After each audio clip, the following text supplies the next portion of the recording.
Welcome to the Bourne Cast, a special rewatch miniseries from Least Important Things in which we assess and uncover the legacy of the Bourne franchise. With me, as always, is my friend and asset, Mike Wynn. Welcome, Mike. Yes. So happy to provide some value as an asset. As an asset. Depreciating as the days go on. I really like this movie where his actual title, Vincent Cassel's title, is just asset. See, that's a problem I have with the movie, but let's get into that. Okay. We got to talk about some business. This, of course, is the last episode of the Bourne Cast. This is the last film in the franchise so far. I'm sure there'll be an announcement and deadline tomorrow that they're making 3-4 more movies. But this is the last one that we could watch right now. We are not going to cover the Treadstone TV series. Zach Hall, friend of the show from the last episode, let me know that there was an NBC show that lasted, I think, maybe one season or a half season called Treadstone. You can find it on Peacock. And we will not be covering it because we have better things to do. But if you want more Treadstone, you can do that. Maybe one day we'll get to that, but we really want to focus on the films here. And honestly, it seems like a great idea for like a drama spy series. I think it probably was made a little too early. And no offense to our brothers and sisters in the Great White North, it has Canadian action television show written all over it, like Sci-Fi Channel quality.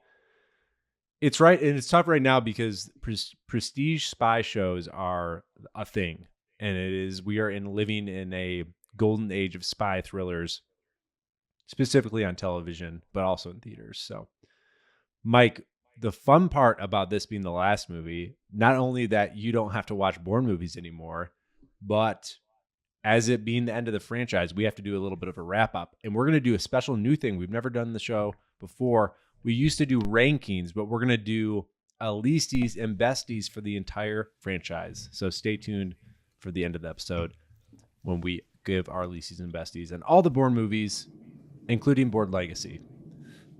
Yeah. In spite of Bourne Legacy. In spite of Bourne Legacy. It might, but you know what? It might win some awards. I've been hearing rumors that they've been doing really good PR to try to get some of the besties. They're gonna try to make a dent in it. Yeah, we've been getting a lot of funding from the Legacy team. Yeah, they're pressed. They've sent out a lot of packets. The Jeremy Renner's been doing the rounds. Just not quite the Anora style of not spending money on your movie, just spending money on the marketing, but you know. Hey, it's a game and they're playing it. So our inaugural Leases and Besties for the franchise is going to be happening later on. Mike, we always have to check in. How was your nap? What period of this film, Jason Bourne, did you fall asleep in? Yeah, I did fall asleep during Jason Bourne. I fell asleep early. I fell asleep. Let me try to remember. It was like, I want to say it was in the first half hour-ish of the movie. Like after Greece, after they get back from Greece? I think it was kind of like as that was going on. Okay. As the Greece thing was going on. Yeah, what else happened in the beginning of the movie? I can't remember, but it was around then. But this is why we still have this segment, folks. We almost were going to get away with it, but we're gonna. I remember waking up and Shannon saying to me, like, "Do you even remember what happened?" And I was like, "Yeah," and I did remember. Oh, yeah, he had just met with Nikki. It was right before Nikki died. Spoiler alert. Spoiler alert. Good. Oh, we'll get into this. Jeez. You already have some one of the things I think is funny about this movie is the movie poster of it is like, you know his name. And I think that actually would have been a good tagline for like the identity, where the title, where it's like, you know his name, he doesn't. That's very 90s action movie. Yeah. That's a great shout out to Zach Hall. He just got me a Point Break poster, and I can't pull it out here, but I'll read you this is the 1991 version of the film, of the only version for true loyalists. So I'll give you the tagline here on the poster. 27 banks in 3 years. Anything to catch the perfect wave. Point Break. 100% pure adrenaline. Yeah. So I feel like we need to make someone out there make the Bourne identity with that tagline in a 90s action movie style. I would love to see that.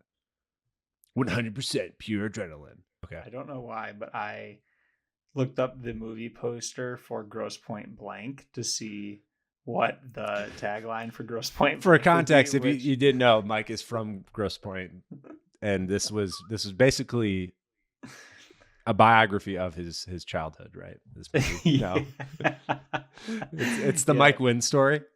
John Cusack, Minnie Driver, Dan Aykroyd, Alan Arkin. Great movie. But anyway, there's 2 taglines. Ooh. The first is Gross Point Blank. Even a hitman deserves a second shot. That's good. That's Get a it? really Second good. shot, Yes, second I got shot. it. And then a comedy about a hitman, a high school reunion, and the girl he left behind. Ooh, those are both great. See, they just don't do it anymore. It's No, not the same. The marketing Anyway, has so changed. It's all about getting just the celebrities, big face. You're not marketing the hook of the movie. That's the problem about modern movies today, because everyone knows it's just IP plus star actor, or just like star actor. Palme d'Or awards. Like, there's no, we need to get back that snappy, punny 90s marketing. I agree. Anyway, so back of the DVD.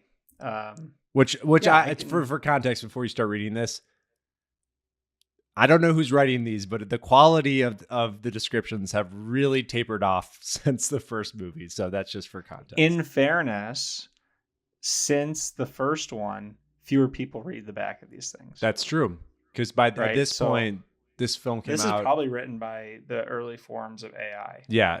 This movie came out almost 10 years ago, at really the end of the video store. So that's a good point. That's good point, Mike. I'm the only one. Back of the VHS description, or back of the Betamax description. Matt Damon returns to his most iconic role in Jason Bourne. Paul Greengrass, the director of The Bourne Supremacy and The Bourne Ultimatum, once again joins Damon for the next chapter of Universal Pictures' Bourne franchise, which finds the CIA's most lethal operative drawn out of the shadows. Damon is joined by Elisa Vidkander, Vincent Cassell, and Tommy Lee Jones, while Julia Stiles reprises her role in the series.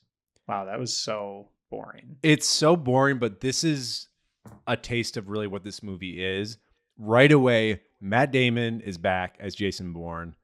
Paul Greengrass is back, the director of the second and third film. And basically, it's the plot of the movie is Jason Bourne's getting drawn out. Oh, by the way, Julia Stiles is back playing Nikki. And here's some other actors. I mean, that is the movie, right? That's the plot. Sorry also to Alicia Vikander, who I butchered the pronunciation. I thought you nailed it. Because I have never read this paragraph before Luke asked me to read it. That's going to be part of the tradition, just like total cold reads by Mike, just to see how he does. Oh my gosh, Luke, our inbox is already full of hate mail from Alicia Vikander's team. From Sweden. Isn't she Swedish? I have no idea. I never heard of her before I read her name. Oh yeah, she is Swedish. I actually really love her. She hasn't done a lot recently though, but she's married to Michael Fassbender, so I wouldn't do anything except hang out with him if I was married to Michael. I think they have a family too. So, all right, Luke. So, how did this thing get made? Well, as we've already talked about, this movie came to be, and we talked about this actually in Legacy, because of two reasons. Matt Damon said he would not come back to play the character unless Paul Greengrass came back, and that's what happened. It was released July 29th, 2016, 4 years after Legacy. That weekend, you could have seen The Secret Life of Pets. I did see that. Ghostbusters, which this was the all-female Ghostbusters. Star Trek Beyond, and Ice Age Collision Course.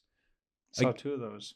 Well, I'm impressed because I was thinking when I was looking at this, I was like, wow, it's July release, not a lot of Terrible. movies that have stood the test of time, being even just 9 years since they were released. And I think that kind of shows you what was happening with movies and honestly where we're at with the theater experience today. It was shot on location in the Canary Islands, Berlin, Iceland, Las Vegas, and London. Ironically, they couldn't shoot in Greece because of financial issues, and I think the government was having actual problems where shooting on location was going to be difficult. So the Canary Islands is playing Greece there. The budget is 120 million, 5 million less than Legacy. Wow. Crazy, 4 years right? after it was made, right? Yeah, I mean that is shocking. And then it made 415 million worldwide, almost doubling Legacy's earnings. And this is the third in the franchise for lifetime gross. So pretty amazing that they made this movie under budget compared to Legacy and it doubled financially. And actually, Well, it's the Matt Damon power. and in context, 45 million worldwide. That's not Avengers. That wasn't what the Avengers was doing. But I'm surprised they haven't made another one since. I'm surprised they didn't greenlight one soon after. But that we'll have to figure out why that didn't happen. Maybe there was Bourne. What was the budget for this movie? 120. 25 million was given to Matt Damon. That makes sense. I mean, he's not going to get out of bed. I think it shows to the technical prowess of Greengrass and the way he makes movies. He shoots them obviously handheld and more of a documentary style, and it probably makes it somewhat affordable compared to. And it's why Paul Greengrass is still making movies today. I think his movies are obviously this isn't cheap. This isn't an indie movie, but relatively affordable for a big action blockbuster. As I mentioned, Paul came back to direct. He also wrote it with Christopher Roos, who was the editor for Supremacy and Ultimatum, obviously a Greengrass collaborator. Matt Damon also served as producer and worked on the basic storyline, but was unofficially credited. That happens a lot when you have stars attached to a project. We saw that with Hugh Jackman with Deadpool and Wolverine. He was involved in the story and gave notes, but he wasn't in a writing credit. Music by David Buckley and John Powell. So John Powell's back with a collaborator. Cinematography by Barry Ackroyd, who did The Green Zone, which is a Paul Greengrass film. The Big Short, Captain Phillips, and The Newsroom. And obviously, Greengrass, Captain Phillips, I think, was prior to this, I believe. Yeah, 2013. So Paul had been doing some critically acclaimed type of movies, but still keeping that style. So this is a return to a blockbuster. Starring Matt Damon, of course, as Jason Bourne, Tommy Lee Jones as CIA Director Robert Dewey, Alicia Vikander as Heather Lee, Vincent Castle as Asset, not the Asset, just Asset. Asset.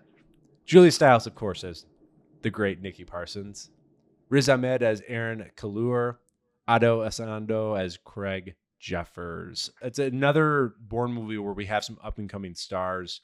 Otto is in a lot of different things. He's pretty prevalent. You see him in a bunch of stuff. Been in TV and movies. So another movie for the Bourne franchise where you had some up and comers really come through. But this movie really, I do have to say, it's about getting the old band back together, especially when we think about Vincent Cassel, a great French actor who's been in a lot of movies, was in the Ocean's trilogy alongside Matt Damon as well. Have you seen Sound of Metal? No, I haven't, but obviously really highly acclaimed. Highly acclaimed. Yeah. Sound of Metal, one of my favorite like low budget indie movies. I haven't seen it, but I've heard great things. And I actually really liked him in this movie. Okay, facts that you can fact check. I'm not going to do the work for you. Matt Damon has stated that numerous times that he would only return to the Bourne series to reprise his role as Jason Bourne if Greengrass could return. And they announced this in November of 2014 for the new installment. Now, the reason why I want to bring this up is that was announced in 2014. We have gotten rumors that these two want to come back. So, unless a report comes out right after we post this, I'm predicting if we get another Bourne movie, because Matt Damon is shooting Odysseus right now, it would probably be in 2027 at the earliest, maybe 2026. So just trying to play little predictive Nostradamus on if we get another Bourne movie, what it would look like. But Matt Damon is very busy right now. The Las Vegas car chase sequence took 5 weeks to shoot. In the end, the sequence wrecked 170 cars. Wild. That's crazy. The requirements of the Treadstone operatives are listed in the classified report. And here's the list of what is the requirements of a Treadstone operative. All Treadstone operatives will be trained to be the leading capable assassins. That's like so corporate jargon. Like they're going to be leading assassins. They're going to be thought leaders. Assets will leave no trace of their existence. Treadstone agents are invisible, all caps.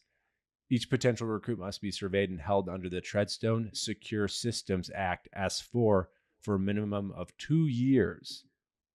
So as a Treadstone agent, you have essentially a 2-year period where you're under surveillance before you can kind of like get called up out of nowhere. Did you pause the movie to This was actually an IMDb, and I did double check it though. I did pause it and double check it. So wait, Luke, you just lied to our listeners. You said you weren't going to do the fact check. I did fact check. I'm sorry. I did lie. I mean, I don't know how we keep our credibility with our listeners if you're out here. The segment's ruined. And this is the final point. An almost superhuman proficiency in using firearms or other weapons, sharpshooting, using explosives, operating vehicles, and martial art techniques. Almost superhuman proficiency. This is the closest thing we get to a nod to legacy in this movie that I could tell. We'll get into it later. Alicia Vikander was offered the role as Heather at the same time as being offered the role of Sophia in Assassin's Creed alongside her husband. She took the former due to the fan factor. She admitted she is a fan of the series, while the role of Sophia went to Marion Cotillard. So that's an interesting swap. If we would have had Marion Cotillard in this movie, probably not because she was a little bit older, but just an interesting tidbit where she didn't really want to work alongside her husband. I've not seen the Assassin's Creed movie, which is kind of surprising considering I'm a fan of the franchise. However, I can't imagine that it was a difficult choice. Yeah, I'm surprised that Fassbender did that in the first place, but it's one of those things. It's really hard to adapt. She looked at her husband and said, "One of us has to be in a successful movie." Come on, if we're gonna both take paychecks, right? One of us has got to be one that's gonna make some money. Yeah, someone's got to carry this family. Come on, come on. We can't do it in theater and Oscar nominations. That's not going to be enough. So funny. At the 2015 Golden Globes, Matt Damon won for Best Actor in a comedy musical for The Martian. I forgot about that. It's a comedy musical. What? Yeah, that was really controversial at the time. Somehow The Martian got put in the comedy musical category for the Golden Globes because it's humorous. Even though it's comedy and musical. Category. Yes. He gave his not comedy musical. Yeah, he gave his speech after receiving the award and had to go take a flight immediately to film Jason Bourne in Las Vegas. So that's a busy couple days. Speaking of award shows, the film cast includes 4 Oscar winners. Of course, Matt Damon, Tommy Lee Jones, Alicia Vikander I believe that was for The Danish Girl, and Riz Ahmed. So quite a cast. If you break it down, it's an impressive cast. All right, that's enough facts that you can fact check. I guess I'll do the work for you. Mike, let's get into overall thoughts. We got a lot to cover today, but I want to get into overall thoughts about this movie. What did you think watching it? I'm still waiting for Matt Damon to have dialogue in this movie. Because I honestly don't know that, I don't know. Maybe it's just me. I feel like he didn't talk the whole movie. He didn't. It really felt closer to a John Wick movie, especially that Vegas sequence with the cars and the amount of deaths in this movie, just headshots by the asset. It honestly felt like a John Wick movie more than a Jason Bourne movie. Yeah, and I don't know. I didn't like it. It was boring. I think I gave it. Oh wait, I gotta save that. Save the it. Save it. Treadstones. Save your Yep. Treadstones. Yeah.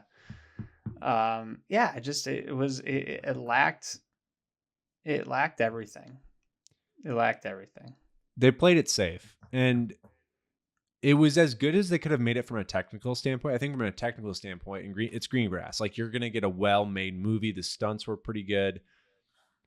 It's a solid legacy sequel movie, and I say that because of how many bad legacy movies there are. I actually want to do an episode on this because we now have so many legacy sequels and this is kind of on the edge where it's a sequel. It's not been like 20 years since Matt Damon played this character, but there was a spinoff in between. I count it as a legacy sequel. Yeah, and I feel like I had another thought here, but it sucked. It just wasn't good, and I was just kind of like disappointed. I didn't have a lot of expectations going into it, so I guess I wasn't too disappointed, but it met my expectations, which were pretty darn low. Yeah. Yeah. I think it was interesting that they totally completely ignored whatever lore was introduced in Legacy at all. Now, and they mentioned Albert Finney's character Hirsch because they show his report when he talked about Bourne could be reintroduced into Treadstone. At first, I was like, that's not possible because he died like right after Ultimatum, but that must have been in an interview between Supremacy or between Identity and Supremacy. But either way, I think it's just interesting. They were just like, no, Legacy didn't exist. Like, that whole thing is like no chems, nothing. I did like the twists on the formula a little bit where the asset has a motivation. They try to bring him in. And but what is his motivation? Just that he won't get found out that he killed this guy?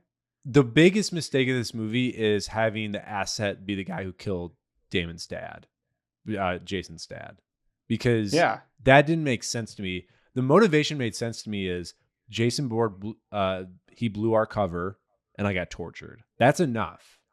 Like, I think that was enough, and I actually like that. But when they had to tie it all together about like he's the one who actually like executed his dad, I thought it was too much. It really felt like the most cynical of Bourne movies. I don't know if what you felt like the tone, like the feeling of the movie. There was not a lot of emotion. It just felt like there's no good side. Like, everybody's bad. Yeah. I didn't even like Bourne. I didn't think Bourne. He was angry. He was upset. He's like, why am I here?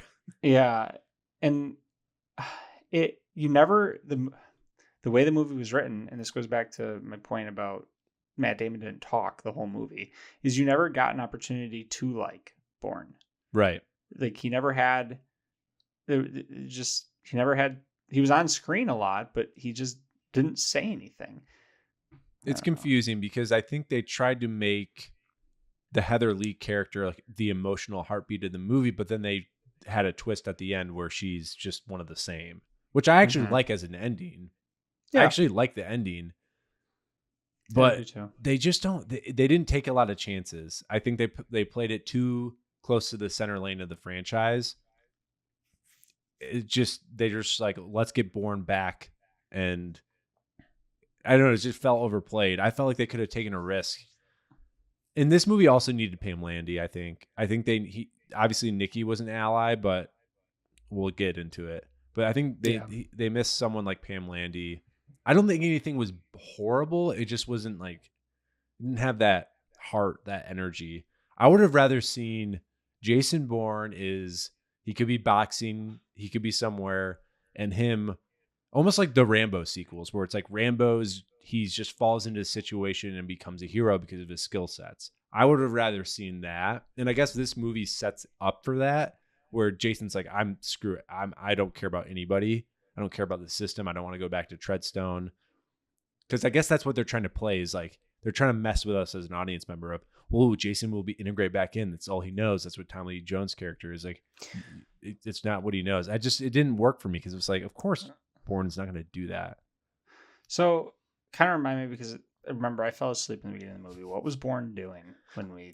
Jason Bourne was on the MMA Corn Ferry tour. It was an underground tour. That's right. That's another thing. It's just like, why? Why is he doing this? He's got to get his kicks. He needs an agent though.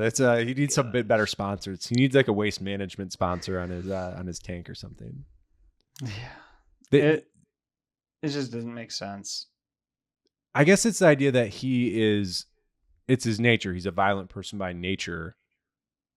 But to me, the end of Ultimatum is look what when they make you give. I guess what they're saying is like Jason couldn't become like a husband and like settle down with a family. Yeah. So he tried that. I don't know. I get where they were going for. I don't know what they would have done except taking a huge risk. But I mean, they could have just not made the movie. Yeah, I thought it was. But we just learned that they just doubled what Legacy did. Yeah, revenue, so. I know. I think they were trying to reel in what Legacy did. Like Legacy was like, we're going to make a sci-fi movie. And they're like, okay, let's just cut back. I also think it's the time movies were made. I mean, this movie came out in 2016.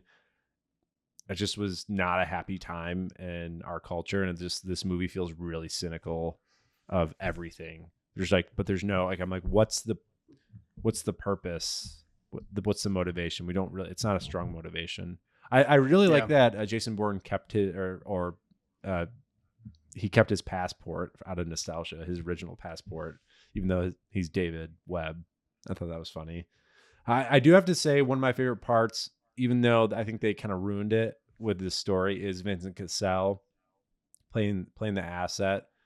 I like the Ocean's crossover. I did think his motivation was good. I'm curious if you saw this, Mike. When we first see the asset, he's in Rome and he was watching a soccer match. Now, it's very hard to tell because he's watching it on a fuzzy TV. Based off the abbreviations of the teams, I think we're in Italy and there was an NAP, so it has to be Napoli. But then the other one was CRV. So I did some research, and it was either Red Star Belgrade or I'm going to totally butcher this, but it's FK Crevenza Zvezda, which I think is a Croatian club. So my prediction is that he is watching a Europa or Champions League match. This is at 1344 in the movie for those who are interested. What year are we? 2016. Yeah, it is 2016. That was one of my first questions when we started watching the movie. I was like, is this 2006? Because the first three movies are made in 2004. Even Legacy is 2004, all set in 2004. But this says, we know this because the expo, it says 2016. Logan Matthews, please figure that out for us. It is going to haunt us. And it's something we need to know as we finish out the Bournecast. Logan, we're embarrassed to admit how much of that conversation we cut a lot. We cut a lot of that conversation out. Another thing with Vincent Cassel, I felt like he's motivated, obviously, because of Bourne and his dad are traitors, but that made no sense. He's obviously a serial killer. I mean, what is his kill count? He just like unnecessarily just murders everybody. He's just dropping bodies everywhere, which honestly, I'm kind of down with that. I mean, he's a bad guy, that's for sure. You kidding me? I ain't hiring him to be a clown at my son's birthday party. All right, Mike, we have to do something that's very sad. It's our final Nikki check-in. Nikki is a hacker trying to unearth the truth. My question for you, before we get into the serious stuff, how many gigabytes did Nikki have on her flash drive? That's a callback to Mission Impossible 2 episode. I don't know. I think it's pretty hefty because Alicia Vikander's character was able to put malware on the flash drive. So it's got to be pretty hefty. It's not a floppy disk. I think it might be a terabyte. No, it's definitely it's not a floppy disk. It might be a hefty disk. It's pretty hefty. I think a full terabyte. To be honest.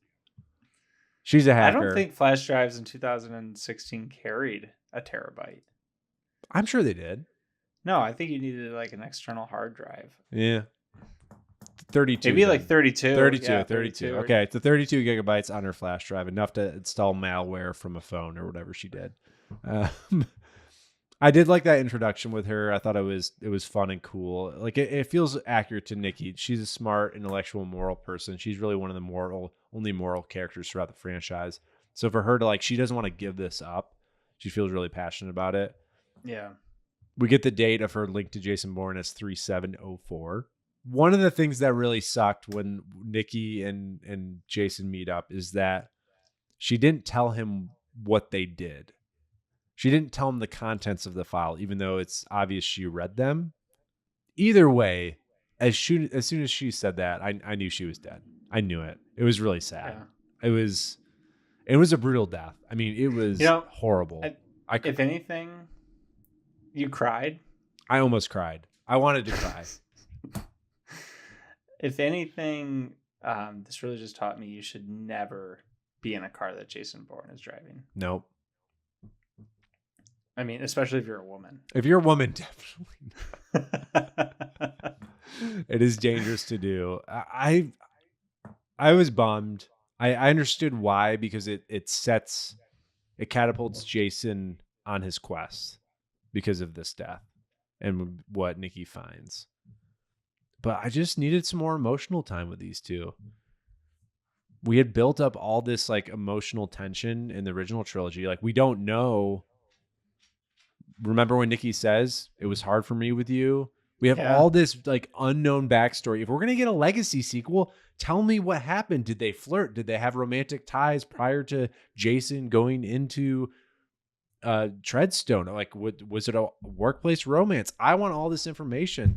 But they shied away from it. And it again kind of shows that we lost the heart of this movie. Nikki is just a way to get Jason back in the game, and her death feels offensive. Not offensive. It just hurts. It hurts. I was hurt. Nikki was obviously hurt.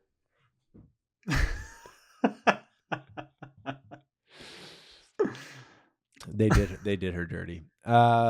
Bourne does get a real bike in that scene, which is nice. They get him a BMW bike, and he also gets a Dodge Charger in the finale. So it really is his middle-aged man era, where he's not doing the cheap hacks.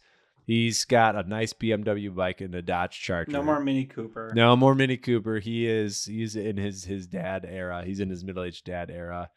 One of the things that I want to ask you, what do you think of the dad stuff? I mean, I don't know. I was kind of checked out at that point. Yeah, it does tie in a little bit more with the books, where that's with Jason's brother is involved, but I thought it could have been worse. It could have been worse. I mean, that is quite literally the only plot point of the entire movie, right? Yeah. Everything centers around that. It's just like, I can't say that it was bad, because without it, there's no plot. There's nothing. So I guess in that way, the movie is tight to a certain degree, because like there's not a lot of diverging plot lines. No. But it felt weak. Not weak, but like it felt safe. It was just super safe. It was safe. And to be fair, they could have gone a little bit, they could have made it even more dramatic with Jason's dad. If you're going to have him be the guy who wrote Treadstone, you could have had all this additional stuff. You could have had him show up in real life. There's all these things they could do. It makes sense. I think it logically makes sense that his dad wrote this program, and then unbeknownst to him, his son was recruited, and why he would freak out because he knows how terrible it is. I thought the flashback scene was really good. I thought the de-aging was like subtle. I mean, this was before de-aging really took off, but I thought they did a good job. I think the tucked in khakis and polo really helps as well. Felt very 90s. I think the one thing they needed to do, and I thought it was a very subtle plot point that they could have easily had, is make Tommy Lee Jones' character the one who killed him. Because he obviously wouldn't be CIA director back in the late 90s. He would have been running Treadstone or something. And I think having a young Tommy Lee be the one to kill his dad makes way more sense in the end of why he's motivated. Yeah. All right. let's move on to a few more things before we get into the Leasties and Besties, because I think the highlight of this movie is the Vegas trade show. It's ExoCon. It is insane. I liked it a lot, but like Born in Vegas does not make sense. I mean, it's another Ocean's trilogy crossover, but This is like no. I feel like actually there's a parallel universe somewhere where the cast of Silicon Valley is also at this conference. I know. I just couldn't believe it. I was like, wow, we're at a conference. So one of the lessons from this conference is always wear your badge as a lanyard. I think that's really critical. When you're going to a conference, don't have the little tag on the edge of your pants, because that can easily be stolen. The credentials can be stolen. So always do that. And I want to give a shout out to a character that did a lot of great work. Probably one of the worst days of his life, but did a great job, is Brad, the moderator at the main expo conference. He had enthusiasm. He had to improv when one of your main panelists, one doesn't come out, the CIA director, and then the other one goes off on a speech, a rant. And Brad did it with grace and humility and enthusiasm of a tech bro. And just shout out to Brad. I think he survived the day, hopefully. But we know he'd be traumatized throughout. What were your other thoughts about the trade show? ExoCon. I feel like I don't know why, but I feel like Paul Greengrass is really kind of like frustrated by that actor, because I feel like he overacted. He did. Being a moderator. He did. He was like, Greengrass is like this jerk off. Like, I'm not gonna waste my time directing this guy. You know, like I'm just gonna shoot this and move on. I honestly thought he was an actual Silicon Valley guy. He was that good. Like the actor did that good of a job. Like the enthusiasm. Like he's an old friend and a buddy. Like it was just like I was like, yep. I've been to a conference and I know exactly that type of person, and I am probably that person. Yes, you are. You're 100%. I haven't done a conference moderation yet, though, but it's a lifelong goal. So maybe we can get called in for ExoCon next year. I also just feel bad because I feel like this is a conference that Dr. Shearing would have really appreciated being at. But she couldn't conference. She couldn't conference. She probably, had invitations. Of course. ExoCon for sure. ExoCon. I mean, come on. The CIA was there. I mean, it's amazing. Oh, Dr. Shearing, she gave it all up. She couldn't conference. So I guess Legacy is being honored in this way, where she couldn't conference, and Paul Greengrass is like, we're gonna conference. We're gonna conference for her. The whole audience is gonna conference on her behalf. All right. Should we move on to Leasties and Besties? I was going to talk about all the callbacks in the movies from the franchise, but you'll know them if you're a fan of the franchise, because we got a lot to cover. Here we go. Least competent government employee, one of our favorite awards to give out. Not a lot here. We didn't get a lot of government employee time as we've had with the past, where we have these kind of minor characters, the Jimmies of the world. But I would say the backstabbing tech number 2, I know he wasn't a government employee. I thought they kind of left a lot on the table. I don't know. I think the least competent government employee has to be the director of the CIA, which is saying something. Yeah, I mean, it depends on how loose you want to get with government employee, because there was some like throwaway agents in this movie that were so incompetent. Yeah. I think most of the agent who was supposed to guard the elevator at the bottom, and he just gets slapped in the face by a door. He's pretty incompetent. Yeah, Craig Jeffers, who is helping out Dewey, he wasn't incompetent. He just was like there. He was kind of fodder. There weren't any like mailmen or like anything in this movie, were there? No. Okay. It was pretty loose.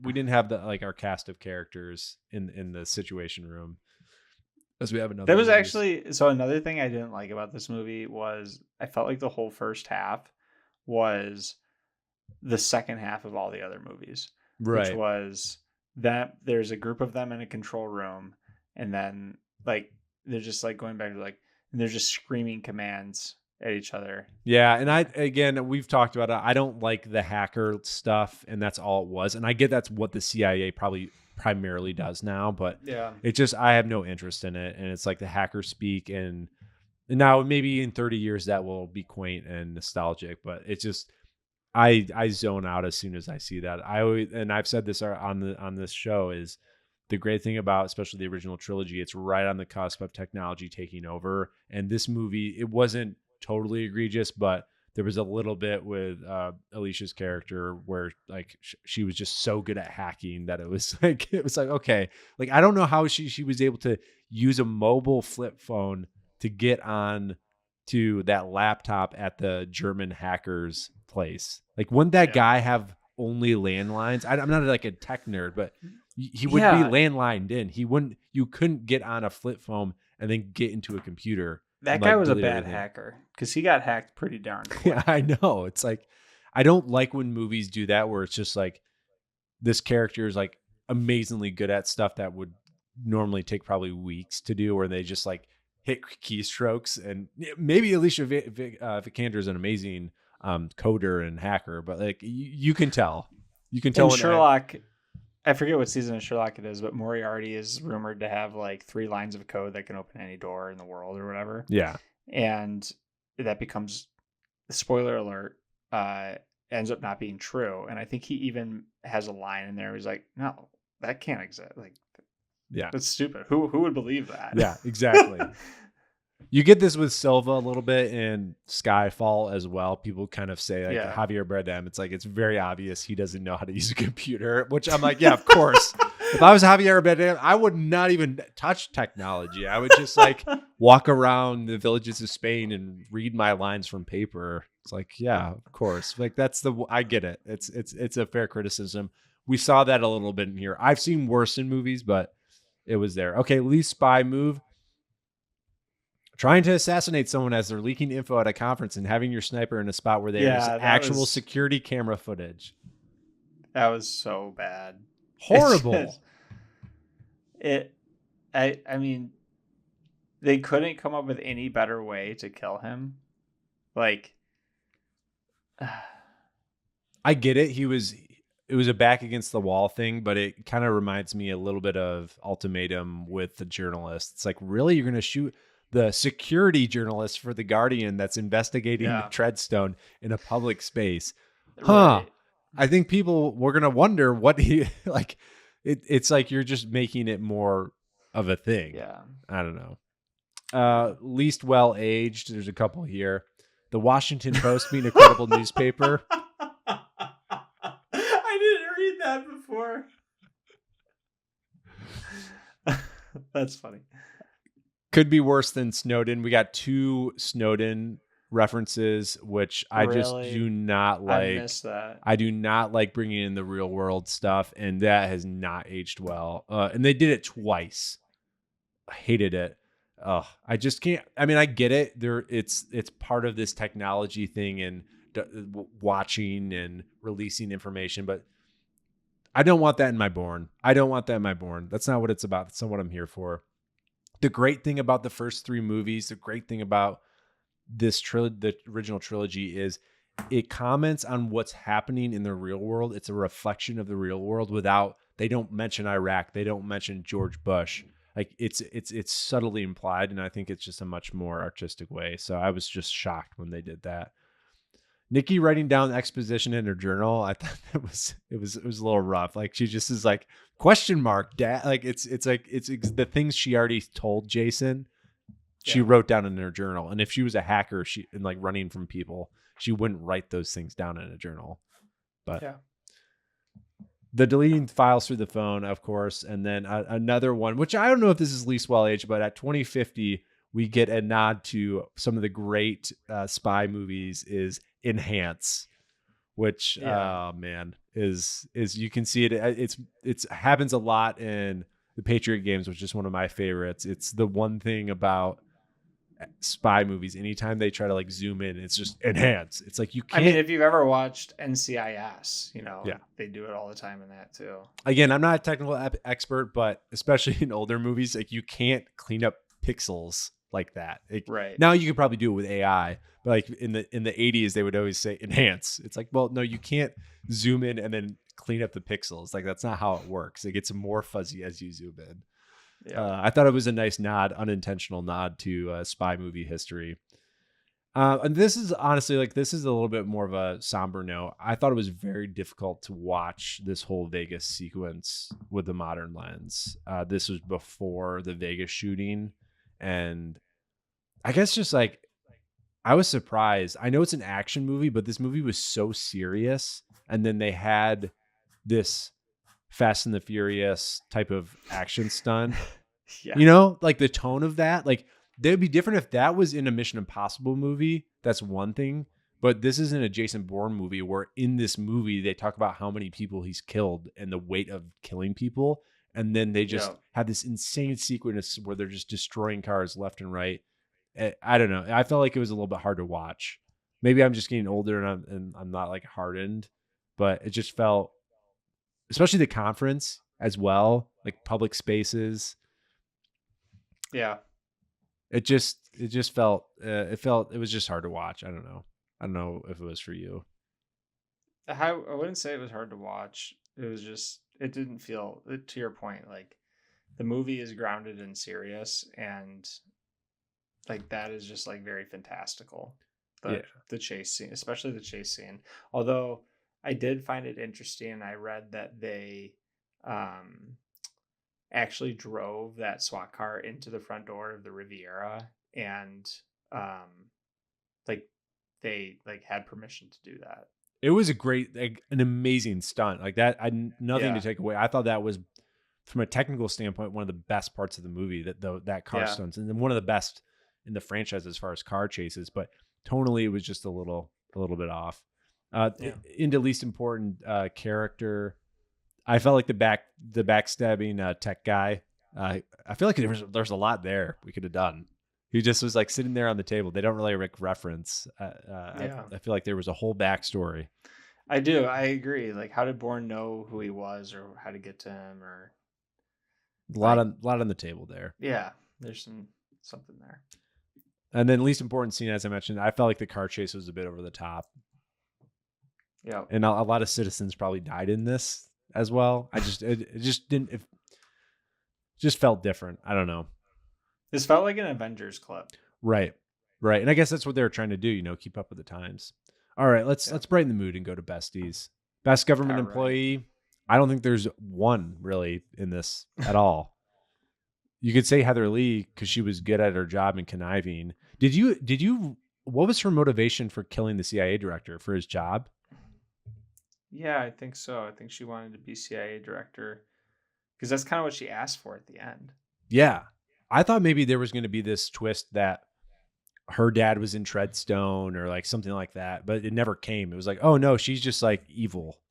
Like she's willing to kill her boss to get his job. I would have liked a little bit more there, but yeah. They rushed that. Best spy move, aka savviest spy move. Nikki Booz in the lighter on the computer. I thought that was nice. A nice detail that felt very Bourne is when Jason wakes up in Greece after the sniper shot, he immediately goes against the car to protect himself. Thought that was a nice touch. Triggering the car alarms, analog Bourne, and when he does that in London, I thought that was really nice. Yeah.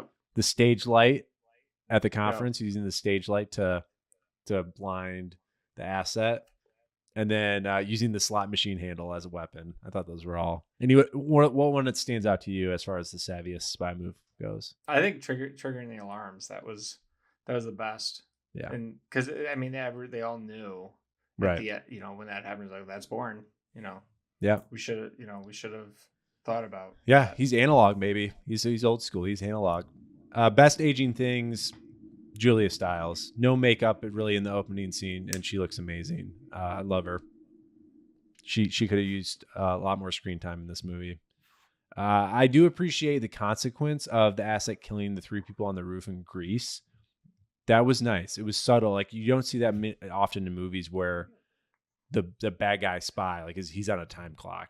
Where like, okay, yeah, if he just murdered 3 people and the police are everywhere, they would be like, oh, that guy has a gun. We have to stop him. I thought that was a nice touch.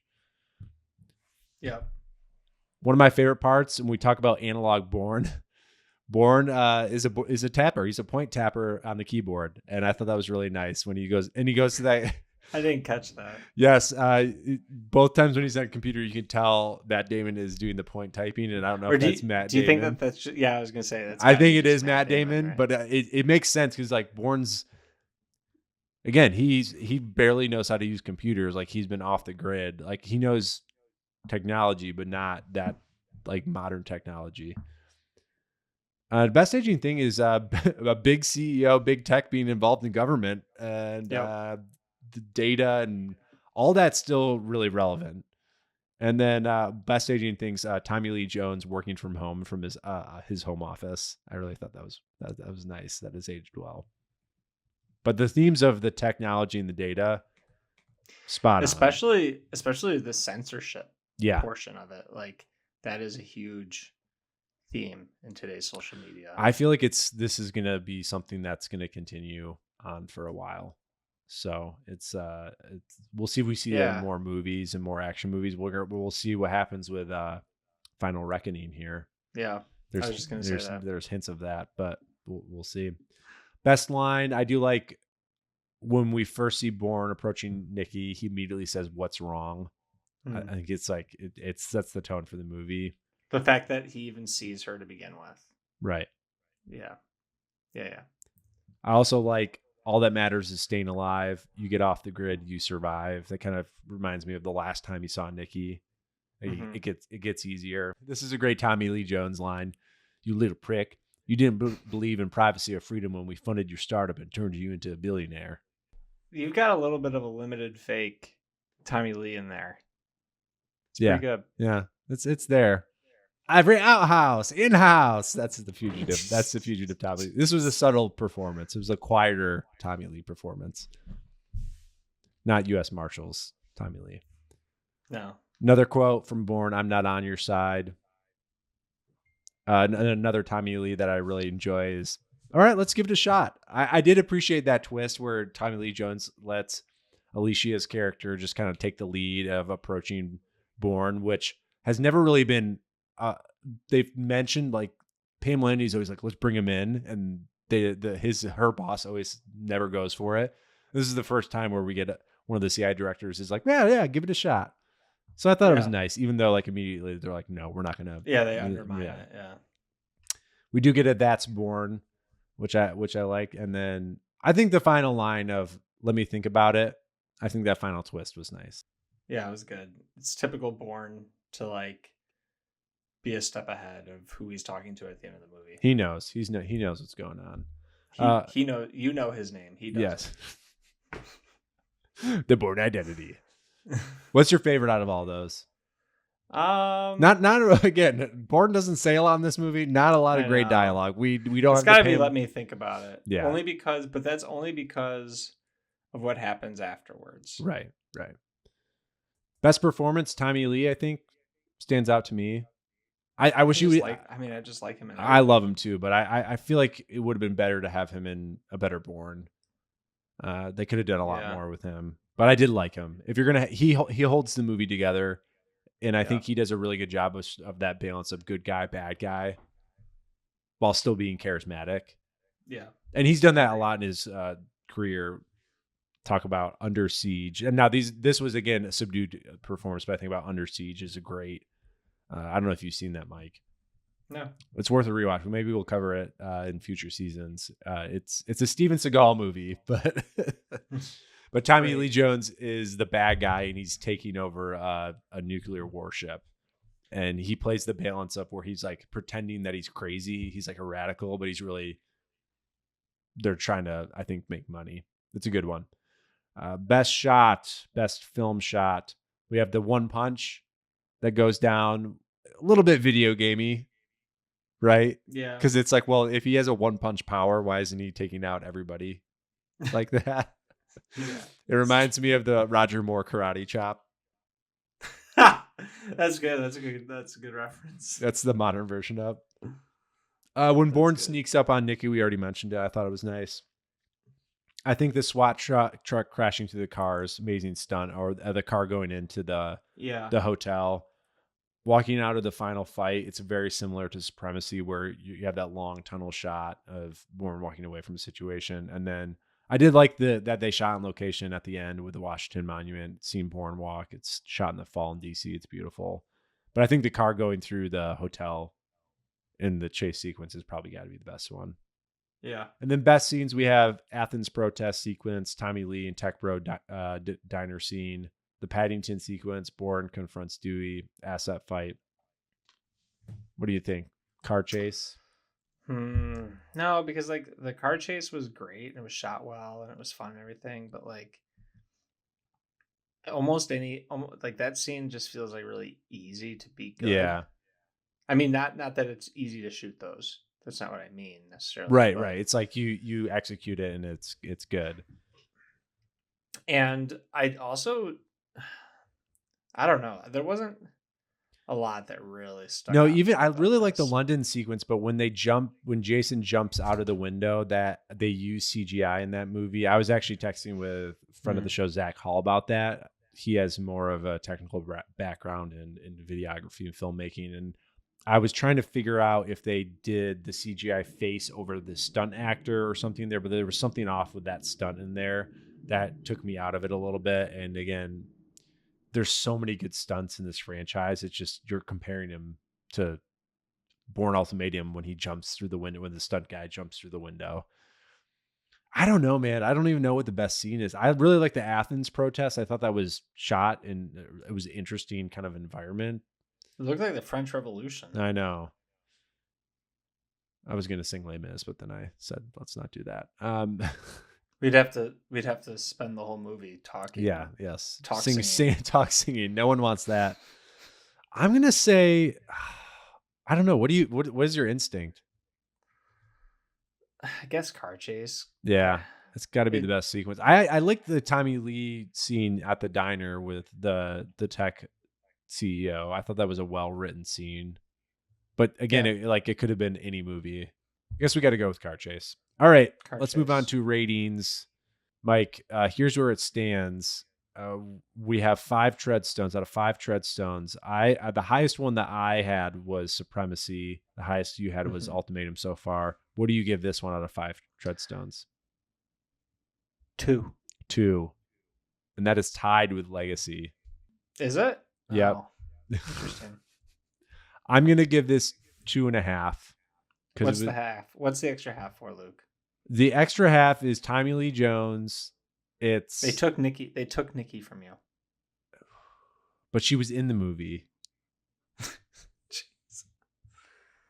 But Pam wasn't. This conversation is making me not like this movie. It's the moderator that bumps it up. So I'm gonna give it 2.5. The moderator. Nice. All right, so the rundown is here. For number 1 for me is Supremacy. Number 2 is Ultimatum / Identity. They're tied. Honestly, as I've said, the original 3, depending on the one I watched that day, could be 1 to 3, and then Jason Bourne, and then Legacy. And then for you, Ultimatum was your favorite, and then tied Identity and Supremacy, and then tied Jason Bourne, Legacy. Pretty tight, compact franchise. Yeah. All right, let's move on to franchise Leasties and Besties.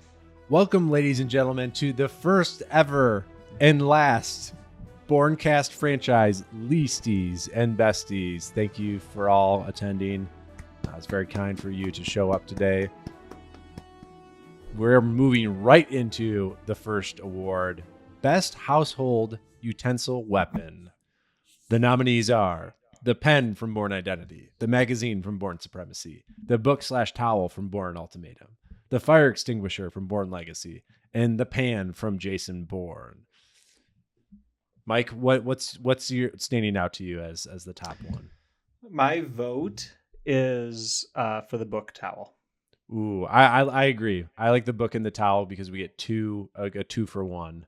And I think it's Yeah. Ultimatum, and it's like at our peak. Yep. It's at our peak. I like it. All right. Next is I least. also just like, well, I like the consideration as well. Yes. He's Yes. like, the book is too hard, so I will add a Add towel a towel to the to mix. All right. Next is one of our favorite leasties of this franchise is least competent government employee. This is a hot and very competitive field. We have Conklin from Bourne Identity, Tim Nevins, the Naples CIA guy from Supremacy, Willis Vosen's number 2 from Ultimatum, Eric Byer from Bourne Legacy, and CIA Director Robert Dewey. This is tough. There's a lot of incompetent government employees here. Who's the, we didn't talk about this. I should have brought it up earlier. Who's the guy that, is it Jimmy? Jimmy is, So Jimmy could have been in multiple categories. This is a bit of a Matt Damon when he was at the Golden Globes for The Martian. It's a category you wouldn't expect him to be in. Okay. All right. So I'll skip over that. I mean, to me, Willis, because he's he's not Vosen's number 1, he's Vosen's number 2. I'm gonna push back. I think Tim Nevins, the Naples CIA guy, is least competent because he came in with a lot of swagger. At least Willis knew who he was dealing with. Yeah. Okay. All right. I'll buy that. Okay. Tim Nevins. I don't know if he made it to year 5 in the CIA. I don't think he did. All right. On to least spy move. Cutting Marie's hair and dyeing it just for the darker shade of brown and Identity. Krill shooting Bourne in the middle of the day in Moscow. All of the CIA for letting Bourne in the building in Ultimatum. I had 2 ultimatums in here. We'll cancel that. Saying I'm Aaron, by the way, the moment Aaron Cross meets outcome number 3 in Bourne Legacy, and then trying to assassinate someone as they're leaking info from a conference and having your sniper. Speaking of a spot where there's a security camera from Jason Bourne. A lot of bad moves here. Yeah. Do you have a preference here? I know what my choice is. I think the most comical one is saying I'm Aaron, by the way. That one stands out to me, but it's not necessarily a horrible move. It fits his character. Yeah. I think the 2 that stand out to me is the shooting Bourne in the middle of the day in Moscow or the CIA for letting Bourne in the building, but that's more about Jason. Interesting. You named 3 of them, and my choice isn't any of them. Was it the one from Jason Bourne? Yes. I'll go with that one. Trying to assassinate someone as they're leaking info at a conference and having your sniper in view of a security camera. Let's go with this one because there was one that could have been nominated. It didn't get nominated for Ultimatum. That had their film submitted. Just this one was shooting a journalist who's investigating the CIA in public in London at one of the busiest transportation centers in Europe. So let's go with Jason Bourne gets a win for here, least spy move, trying to assassinate someone as they're leaking info and then having just least well-aged. We have the hand scanners from Identity. Just rereading these is hilarious. Do you want to read this one? Bourne jogging in cargo shorts on the beach. Bourne Supremacy. Gotta do it in our Oscar voice. Printing out all the Blackbriar records and keeping them in a safe. Bourne Ultimatum. Oscar Isaac jumping out of the tree like Edward Cullen. Bourne Legacy. Could be worse than Snowden. Jason Bourne. I know my pick. I think it's the jogging cargo shorts. But these are all good. And the Oscar goes to, and the leastie goes to Bourne jogging in cargo shorts on the beach. Very good. That would be a good acceptance speech. Who would Abercrombie and Fitch accept that award with the cargo shorts or like Bugle Boy? I'm trying to think of who did cargo shorts. PacSun. PacSun accepts. Least important character, we have Marie from Bourne Identity, Jarda, the final Treadstone agent in Supremacy, Willis, Ultimatum, Terrence Ward, Farmer Executive from Legacy, and the backstabbing tech number 2 from Jason Bourne. Kind of a boring, no one's showing up to this for this award. Yeah, you know what's interesting about this is Marie, because these are nominated as individual movies, Marie's nomination is befitting because she really is unimportant in that movie. She is. But in the series, she's perhaps one of the most important characters, Right. which is just very interesting. I don't know. To be honest, I forgot about the other four after Marie. I'm gonna Go ahead. go ahead. No, go ahead. I don't know what to say. It's very fitting for least important characters. Like, I don't know what to say. Yeah. I'm going to say Jarda because that is the fight before Jason gets to Berlin. It's a great fight, but it does not move the plot along. All these other characters are kind of there. Yeah. This is with the magazine too. Yes, and, it's a great fight, great explosion stunt. Good point. Love it. I agree. But actually doesn't move the plot along at all. Yeah. So I'm gonna say Jarda from Bourne Supremacy. I agree with your vote. And finally, to wrap up the leasties of the entire Bournecast franchise, least important scene, asset montage and graphics from Identity, Jarda fight, Supremacy, Bourne confronting Marie's brother. I'm not laughing at that. I'm just thinking the Jarda fight sweeps. Like, you know, when you're watching the Oscars, the real nerds, it was like sound mixing and sound editing. Yeah. Bourne confronts Marie's brother, an ultimatum, and then God bless Rachel Weisz for having to do all that science exposition in the car, Legacy, and then the car chase in Jason Bourne. Ooh, I think the Jarda fight is interesting because of, you expect a 1-2 here. Right. But I think we have to go with God bless Rachel Weisz for having to do all that science exposition exactly in the car right. for Legacy. That's just a front and away winner. You can't deny it. She's actually still explaining it. Yeah. I mean, she can't conference, so where's she? Like, she's got to keep talking about it. She's conferencing in the car. Yes. On to the besties, best government employee. We have Nikki Parsons from Identity, Pam Landy from Supremacy, Jimmy from Ultimatum. Surprisingly, you thought he was bad, but he's actually good. Dina Mandy, Eric Byers, number 2 in Legacy, and then not available for Jason Bourne. They didn't. There was no best in government employee that actually could be nominated. Well, I know who you're going to vote for, but I don't think she should win because she's actually an awful employee for the government. At least Pam is trying to do her job. I know. Nikki is actively trying to sabotage. Yeah, now in the context, she's not. But from that movie, she's nominated for that movie. She's not staffed for it. She's not staffed. So you can't take it outside of the context of the film. Good point. Yeah. Then maybe Nikki's. I'm going to do Nikki Parsons for Identity. Ooh, that's controversial. It's controversial, though. But we make bold decisions here on the Bourne Cast.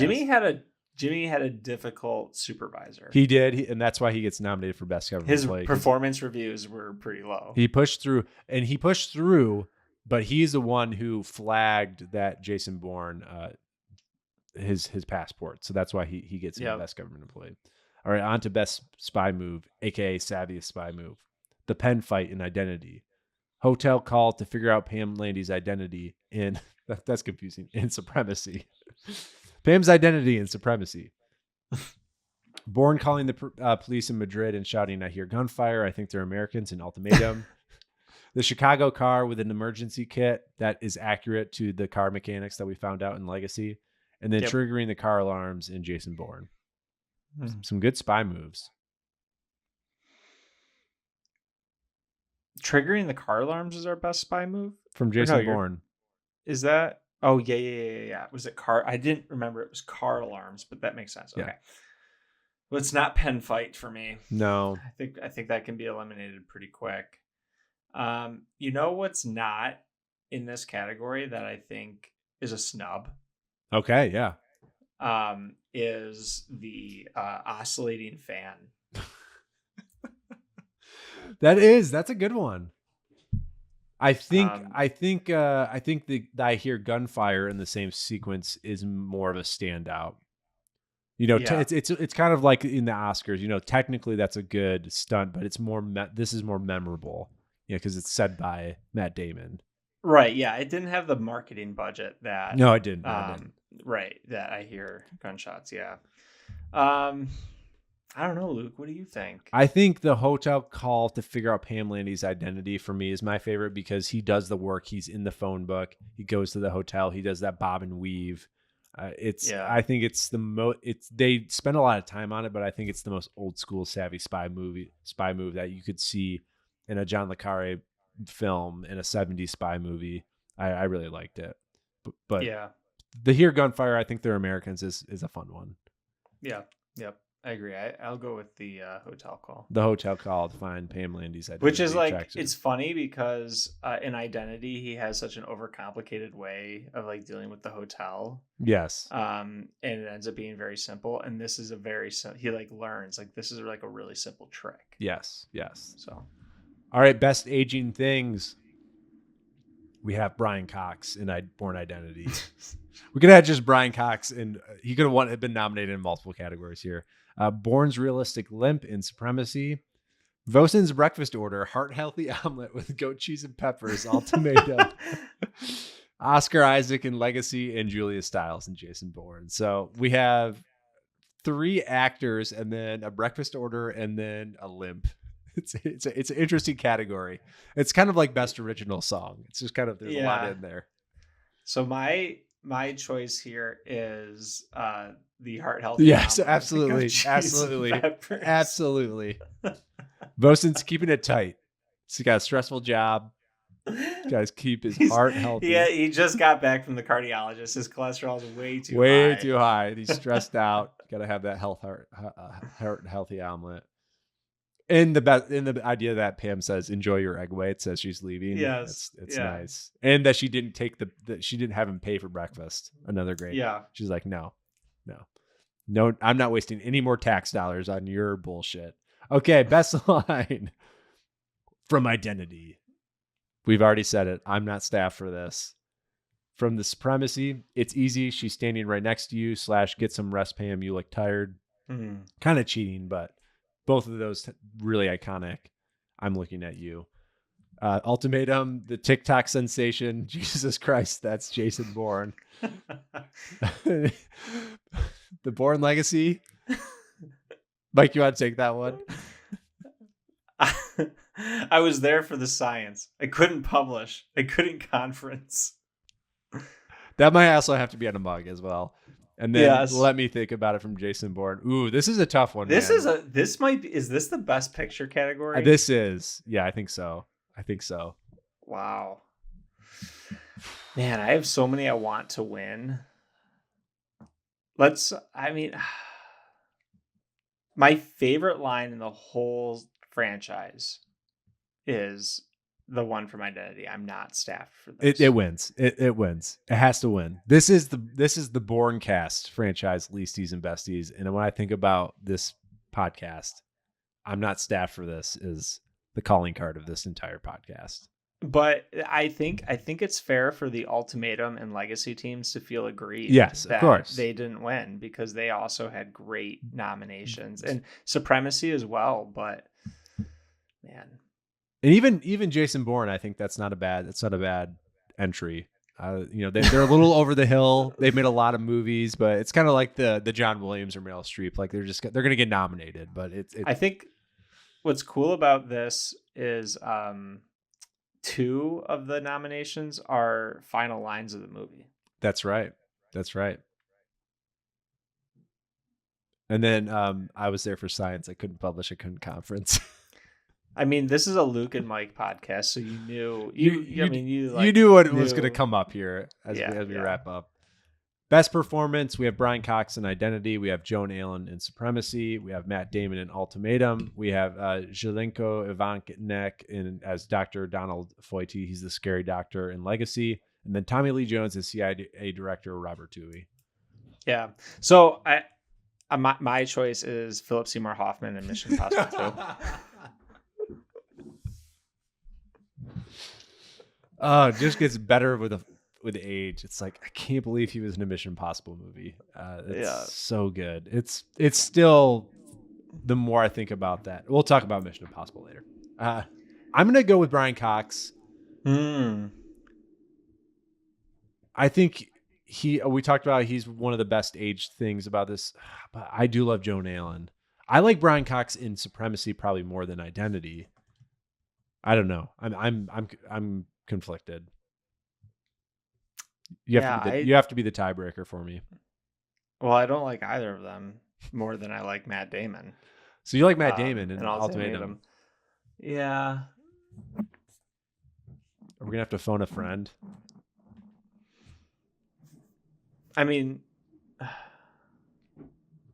I guess I can accept Brian Cox as a very worthy candidate. So I'll switch my vote to Brian Cox. Okay. Yeah.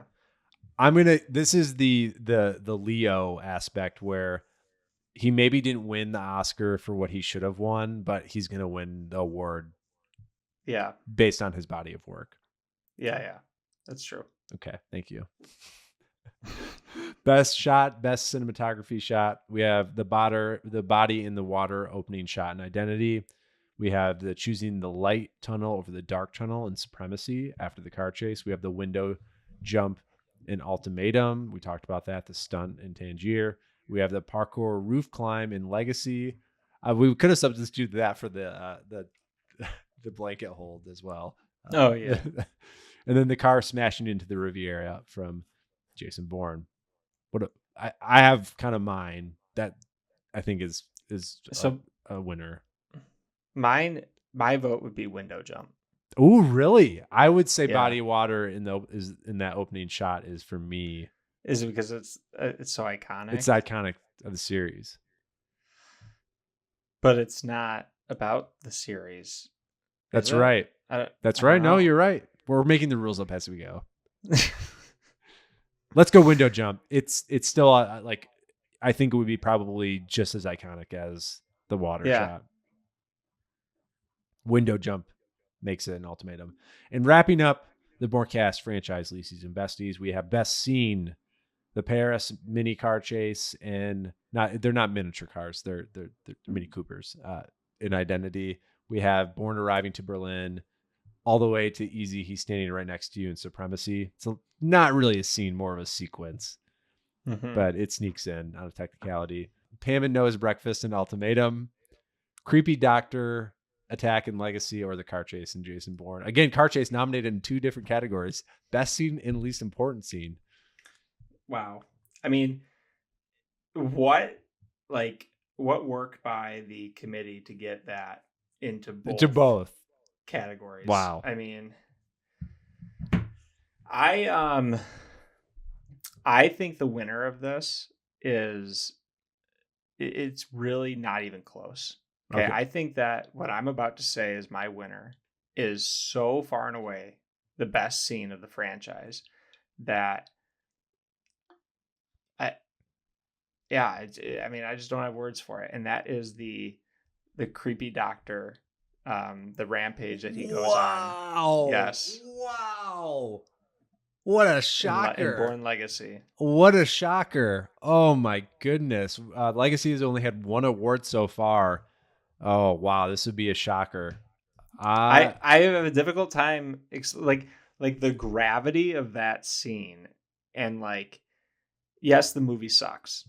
Everyone we know, but I'm guessing you probably feel more inclined to say the Paris Mini Cooper chase. Here's where I think you're right. Is to me the Paris Mini chase, the car chasing Jason Bourne, and then Bourne arriving to Berlin to Easy, he's standing right next to you, are sequences. They're not necessarily a scene. That the doctor attack is a scene, like it's in an actual space.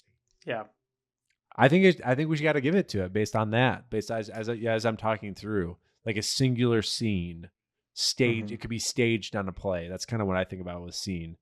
I thought you were going to go with Pam and Noah's breakfast. That was a dark horse. It is one of my favorite scenes. It is a good scene. Let's go Creepy Doctor. We got to give Legacy another award. That feels right. Thank you, everyone, for going through the Bourne Cast franchise, Leasties and Besties. A lot of great winners, great nominees all around, but I think those who won deserved it and were really the best of the best, or the least of the best. So congrats to the nominees and the winners of our first franchise Leasties and Besties. All right, Mike. Last thoughts on this franchise. Where are you at? Thank How God are you it's feeling? over. There it is. That didn't take long. I know people love the trilogy or whatever, and it was fine, entertaining. And if I see it on TV, I might tune in and like watch it. But my God, is it like just not as good as what to me what everybody says. Ultimatum was great. I loved Ultimatum, but Not as good everything as else. yeah. The hype did not live up to the hype that it's hard when Yeah. again. I think it goes back to the first episode we talked about how you didn't see these at a certain age, and I really think if you saw these movies when you were ages 8 to 12, Yeah, that's probably true. it defined how you see them forever. Like all And movies. to that end, you know, you could make the argument that is certainly true because I did see Ultimatum in theaters. But at that time I didn't really care about it. Yeah. I judged my opinion of Ultimatum is based on having watched it essentially for the first time. Yeah. I think with this series, I love it. It's amazing. I feel justified in my boycotting of this legacy movie with Jason Bourne because although it was interesting to watch, although Legacy was really fun to watch and talk about, that trilogy is perfect. It should stand alone and be separate from everything else. I just don't, to me, everything that is added to this, and if we get another movie, the first 3 films are a perfect package, and I think it's one of the best trilogies from a storyline connected ever. I think it's one of the best action movies of all time. However, rewatching this and what we're about to lead into this spring has made me appreciate how good the Mission Impossible franchise is. Yeah. When I think about all those movies, how many they've made and the quality and consistency is it is going to probably go down with Final Reckoning as long as we don't get a flop. I doubt we will. As the best franchise of all time? Yeah, maybe. I mean, to me, it's like it's pound for pound up there. It's not as long as Bond, but it's close. Yeah, but Bond has so many duds in it. I know, Mission Impossible franchise doesn't have as many. It's duds. hard to compare Bond because they've got 25 movies versus. If 7. you pick the best, so like, yeah, I think the difficult part is if you picked all of the franchises that have as many movies as Mission Impossible, let's say, or more, and you picked, so like you have Star Wars, Harry Potter, Mission Impossible, Bond. What are some others? Marvel. Yeah, it's some other franchise. Let's just take, if you just take those, and you, for every one of them that has more than 7 movies, you just say take your best 7. I still don't think that you're gonna find 7 movies that over that 7 compete with Mission Impossible. I would agree. And watching this and going through the Bourne franchise really reminded me of that because you had 3, in my mind, I know not use perfect movies, but to try to continue it obviously it's impossible to do. Yeah. Tarantino, I heard Tarantino, it's probably an old interview, but I saw a clip of it recently where he said that there's really only one perfect trilogy in his mind. And it's actually the Dollars trilogy with Clint Eastwood. Yeah, that makes sense. This is spaghetti Western trilogy. So for the listeners who aren't aware, it's there's a movie, A Fistful of Dollars, and then a sequel for a few dollars more, and then the final movie is The Good, the Bad, and the Ugly, which many people have heard of. Tarantino's argument is that each movie gets better, and it's not just like incrementally better, but that each movie actually like far surpasses the previous movie, and the first movie, he says, started out on such like a high level. So I think I can appreciate that there are a lot of people when it comes to the Bond trilogy. If you just isolate the Bond trilogy, Bourne trilogy, I'm sorry, the Bourne trilogy. That's a Freudian spy slip. Yeah, that they may say that that they may hold Tarantino's take onto the Bourne trilogy, where they say it's a perfect trilogy because the identity was so good, Supremacy was really good, and Ultimatum maybe was even better. Logan Matthews, Jim Hargrove, to name a few, are maybe some guys who would say that the Bourne trilogy is a perfect trilogy, and that there's not, like, you don't suffer that like middle movie fatigue. But then when you consider that they overextended themselves to make 2 more movies, it's kind of the kind of what happened with Star Wars, where So all of a even sudden you throw, Lord of the Rings to an extent, making the Hobbit movies after Jackson's trilogy. You start throwing in duds in there, and unfortunately, all people seem to forget sometimes how good the good movies were, and they focus on how bad the bad ones were. Yeah, I think that's what all IP is now today, and any franchise we've covered struggles with that. It's the good ones are so good, and then it tails off. So I think this did remind me how much I love that original trilogy and will always love it. But also for fans of a certain vintage, the Bourne franchise is this generation's Indiana Jones, right? And even has a lot of parallels, especially like in theme parks, where Disney has Indiana Jones IP, and they have a stunt show, the Indiana Jones Stunt Spectacular, and for a long time Universal had a Bourne stunt show. They might still, but I think they got rid of it. Are you messing with me? No, I'm not. Okay. I didn't know that. Yeah, Universal had a Bourne, that's crazy. I had no idea. I thought you were making that up. I didn't trust you after your whole AI thing last. Unless I dreamed this. No, that makes sense. You would know more than me. You're the theme park guy. Well, let's see. Hold on. We might have to cut some stuff out. The Bourne Stunt-tacular at Universal Studios Florida. That's what it was. How long did that run? Like 10, or is it still running? Let's see. Give me a second. Let me do some fact checking for our fans. Universal, if you'd like to send us down there, we would love to cover that stunt show. We'd love to cover the Jurassic Park ride. So if you want if you want to pay for us to go down there and influence the crap out of that, we can do it, and bring our friend Daniel Steven along with us. So just a subtle plug there. Universal. Yeah, the Stunt-tacular is still a current day. Pay for our hotels and stuff like that. It'd be cool. Maybe some merch.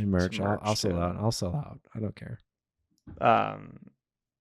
Bourne Stunt Spectacular. I'm trying to find the Wikipedia to figure out when it opened, but it is still a current attraction. So it opened on June 30th, 2020, and it replaced a previous attraction, a Terminator attraction before that. So it's kind of a fairly new. It's new. Oh. Well, yeah. Universal. Maybe you should send us down there and cover influencers, creators, and followers, and influencers. And when Shannon and I went down there last year, I think it was, or the year before, I can't remember. We actually skipped it because you hate Bourne. From what I understood, it is very similar to the Indiana Jones Stunt Spectacular, which I have seen a million times. Yes. And I love that show. So I'm not saying it wasn't a good show. I just decided that I was going to prioritize my time at other attractions.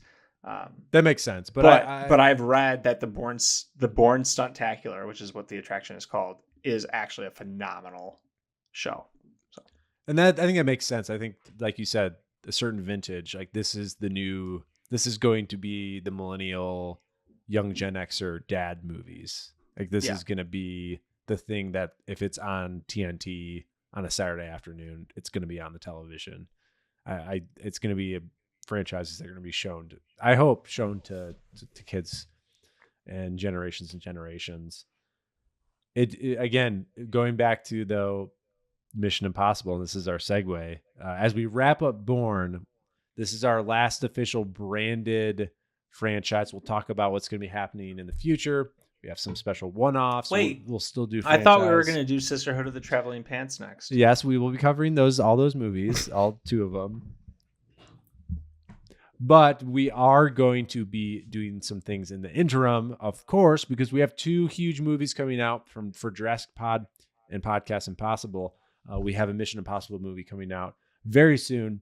So stay tuned in your feeds. Stay tuned on YouTube, wherever you get Least Important Things and Podcast Impossible, because we are going to be doing a special preview show, which we're hoping to have some guests from past franchises, past episodes, to celebrate all the franchises we've covered, but to really talk about the final reckoning.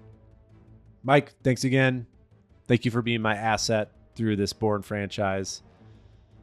It's been a good run. Yes, of course. It was awesome.